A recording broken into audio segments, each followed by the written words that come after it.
هسألكوا سؤال، كم واحد جرب يطلع سلم سيتي ستارز بالمشقلب؟ يعني السلم يبقى مثلا نازل وانت طالع.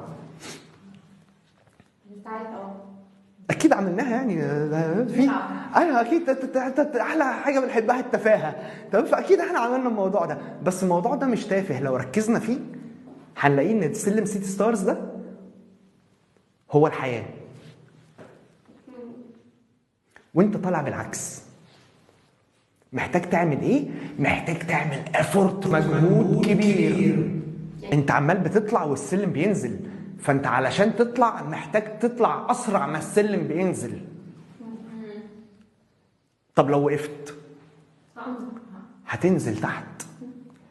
خدوا بالكم من نقطة، اسرع طريق للرجوع للخلف انك انت تقف مكانك. وقوفك مكانك